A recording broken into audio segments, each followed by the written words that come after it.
paints a picture of life, especially of the last year and a half.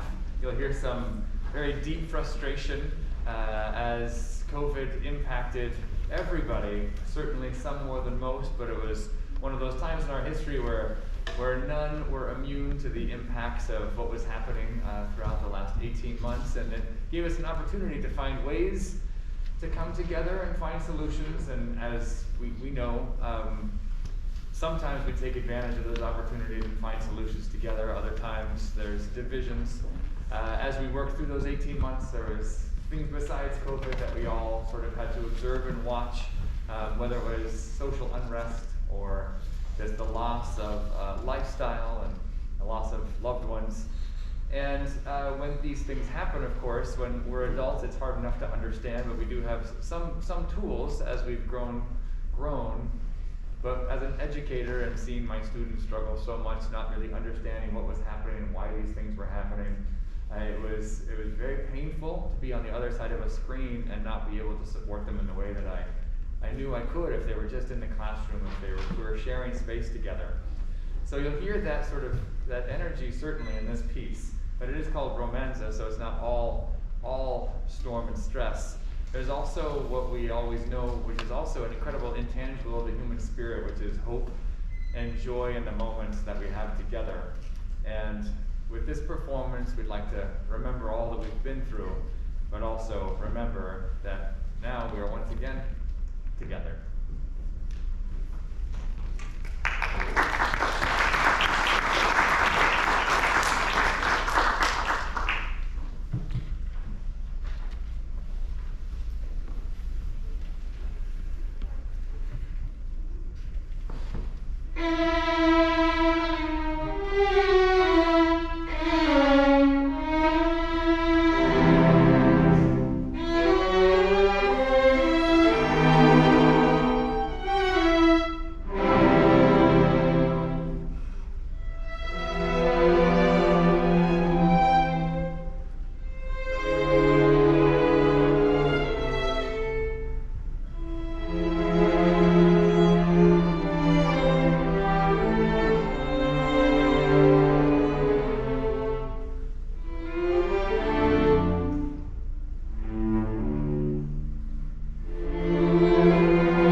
Paco coming back to Cover Lake, and the first sounds, hearing their willingness and their artistry and their sensitivity.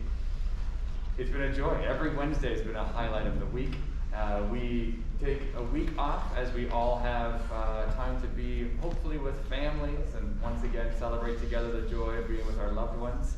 And then you come back for a second set, and we welcome Jory to join us, and he's fantastic.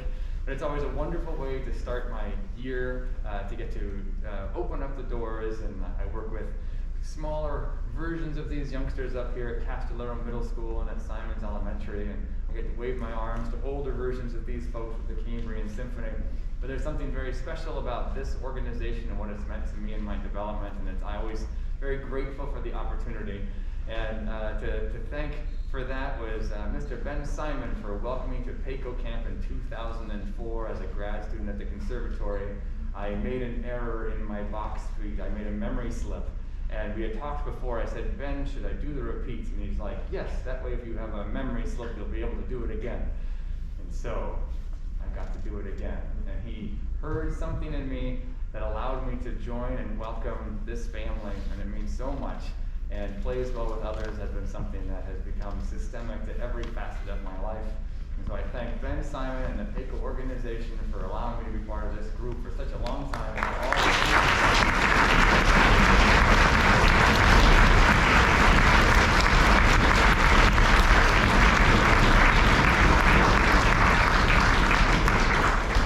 we're going to end with a chamber music piece. It's actually a trio, and it's a Serenade by Dahni. Really fun to say.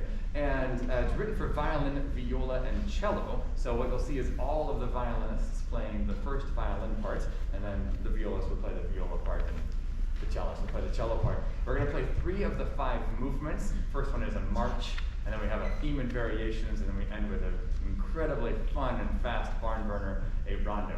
This is Dahni's Serenade, the string trio.